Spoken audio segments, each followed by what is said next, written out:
Yon! Good afternoon everyone, welcome back. Video. Oy, TRD oh. Diba? TRD yan oh. Original at bago ba yan? Yes sir, bago. Yan. Then yung lower panel niya sa harap. Yan, yung pinakapit yan. Bago din yan. Original din.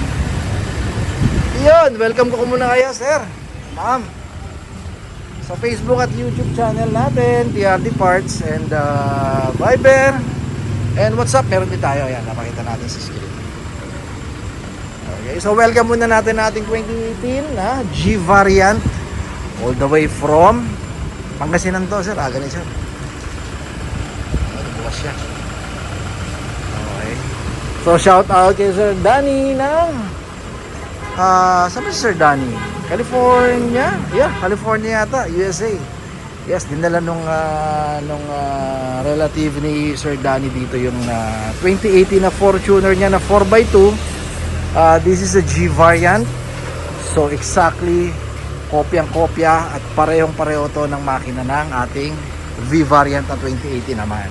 Na 4x2 din. Okay, this equipped with the 2.4 GD engine. Yes, oo. So VNT turbo and kasing lakas din nung hindi, mas malakas ang Innova rito. Oo, mas malakas kasi 2.8 yun ang displacement nun. Yes, oo. So konting walk around tayo. This is a stock. Wala pang binabago. Ngayon lang mag-upgrade si sir. Disc brake na kasi 2018, diba?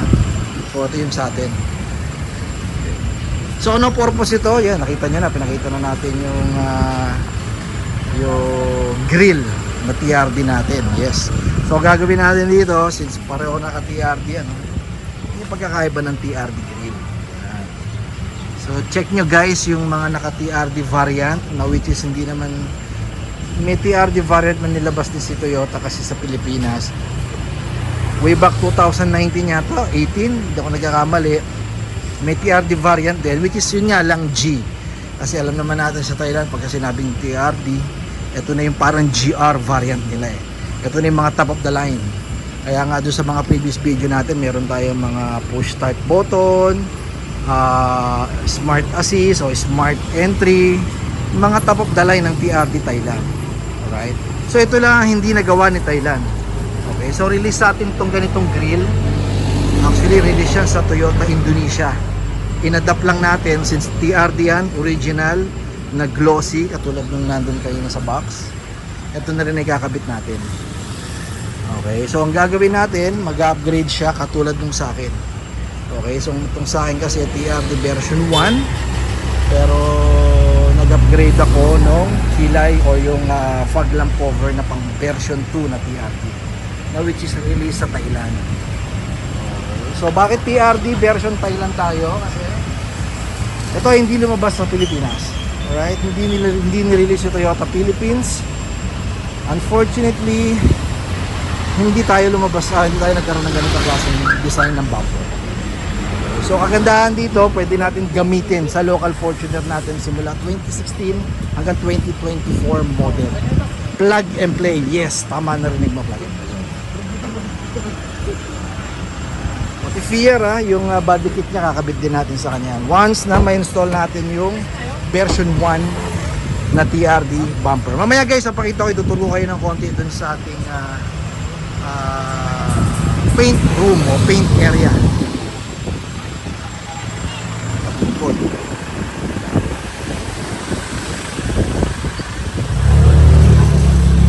Yun no.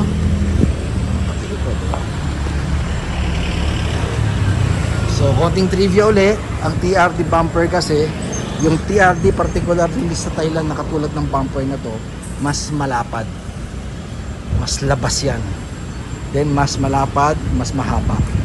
Okay, so yung may mga rear step seal dito na mga ginagamit kahit pang latest Fortuner bumper, hindi na natin pwedeng gamitin dito kasi malapad na to eh. Diba? Look at that sporty look. SUV, di ba? So ito na yung bumper natin. As I've said dun sa mga previous video natin, ang bumper natin sir surplus. Alright, so kung gusto niyo namang mag-request at nagbebenta rin naman tayo ng mga brand new, pwede rin naman. Okay, but this one is a surplus. Alam niyo naman, surplus ang tinatanggap lang natin is yung mga, syempre yung mga quality surplus naman. Walang repair, walang butas, walang crack. Okay, so thing na talagang ginamit lang sa Thailand o local market ng Thailand. Kaya once na mapinturahan yan, goods na ulit, look brand new o ganyan. O good as brand new ulit. Ito yung harap, naka-primer na siya. Then ito yung likod. Then yung VR na gagamitin natin sa kanya, ito. Then ayun yung panglikod.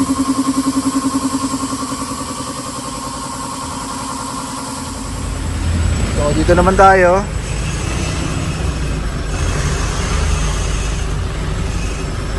Isa sa mga gagawin natin dito sa 2018 is yung manibela. Papalit tayo. Siyempre Lodi oh. Yes. Yan, steering wheel. Kunin ko pala yung ano, pati pala to kasama. Papalit din tayo ng yung button trim na carbon din. Stock na stock oh. Ito yung wood panel o yung center panel na wood design na stock sa mga 2016 hanggang 2020. Then papalitan natin ng carbon. Original sir ha. Then shift knob, shifter, TRD design inspired din. Carbon din. Yung mid trim niya. Yan dito.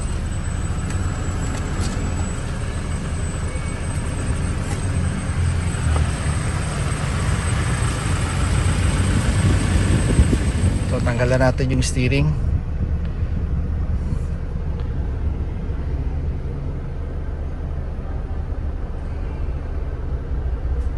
So lilipat lang natin technically yung mga small parts papunta dito.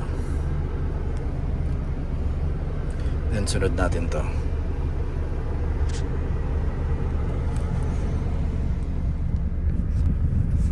So sinunod na muna natin after natin baklasin yung steering wheel. Sinunod na natin install yung center panel.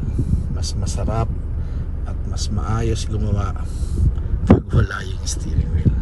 Kaya sinunod na natin to. Mas makagawa tayo ng makapagpa-install. Install na natin na maayos. Yan o.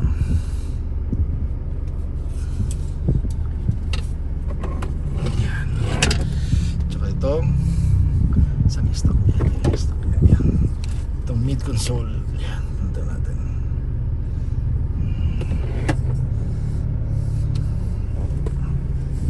Sunod natin yung steering. So kakabit din tayo nito.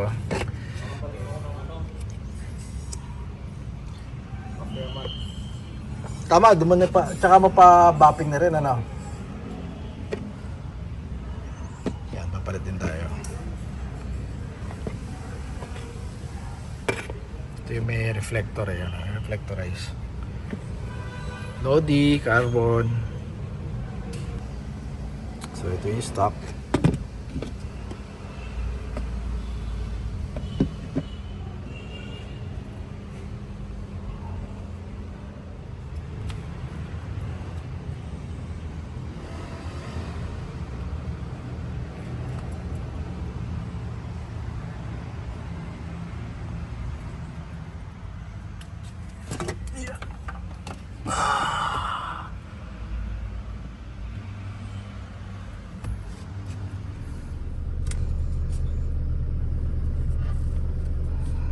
Nakabit na natin yung steering wheel. So once again, yung steering wheel na kinakabit natin, syempre compare mo dun sa may mga ibang nagbebenta din. Merong iba sir nagkalat ngayon lalo na sa mga marketplace, mga nagbebenta ng carbon steering wheel din. Hindi nalalayo sa itsura at design ng Thailand. Okay, sobrang mura, pero yung frame na ginamit is hindi siya OEM or hindi original na Toyota. Okay. So, yung sa atin, ang ginamit natin na parts dito, katulad ng mga previous video at sinasabi natin lagi, original yung frame natin, then ang gumawa nito is Thailand. Okay, from Toyota Thailand ang ating real carbon. Yes. Syempre nandiyan pa rin yung perforated na leather na ginagamit, then Italian stitches, pang racing. Yon, di ba? Tas yung grip na tayo lang meron. Medyo mas makapal siya compare dun sa stock, ha. Ito kasi may cover eh. Kaya parang makapal na itsura eh. Pero yung stock niya medyo manipis. Kaya make sure syempre kung mag-upgrade ka, isama mo na yung upgrade ng grip na nakakaiba. Okay, yung iba kasi nagbebenta original parts din, original frame din, Thailand made din yung carbon niya pero manipis or standard. Ito hindi standard yung grip, yung kapal. Mas makapal to. Then yung mga cut sa gilid nandiyan pa din. 'Di ba?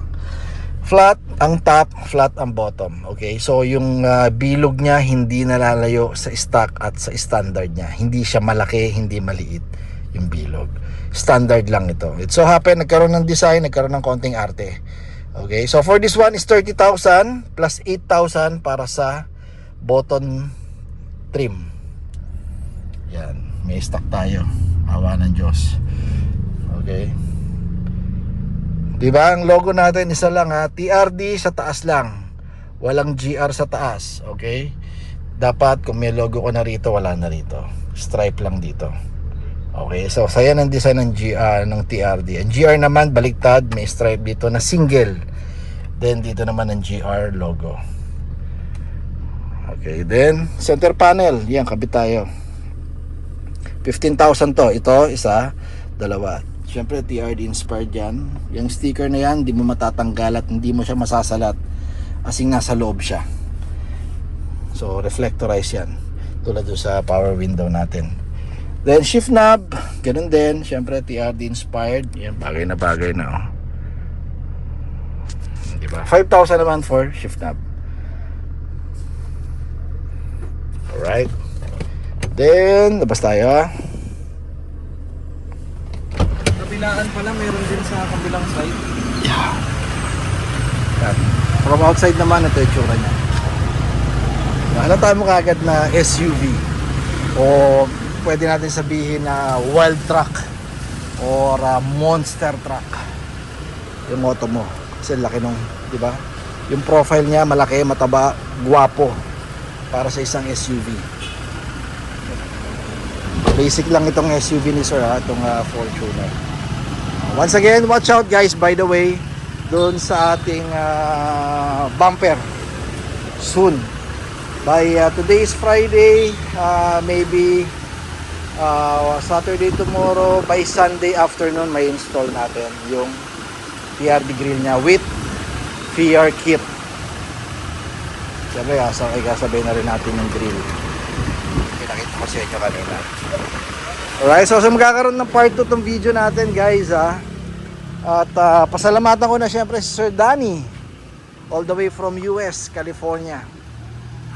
Yan, pinagkatiwala sa atin tong ating yung kanyang alaga na hopefully soon makakauwi siya, mabibisita niya na ulit. Hindi niya pa nakikita actually ito eh. So meron lang siyang pinagkakatiwalaan na kamag-anak na nagdala rito sa atin all the way from Pangasinan. Pangasinan kasi nakatira talaga si Sir Danny na nagwo-work sa US. Alright, so invite ko kayo again sa ating YouTube at Facebook page, TRD Parts, Tango Romeo Delta. Viber sir, meron ha. Sa upper right na yung mga screen, nandiyan ang ating number, 0917-888-1133. Okay, as always, Mike TRD here. And don't settle for anything less. Toyota is still the best. Keep safe everyone. Thank you for watching. Bye bye.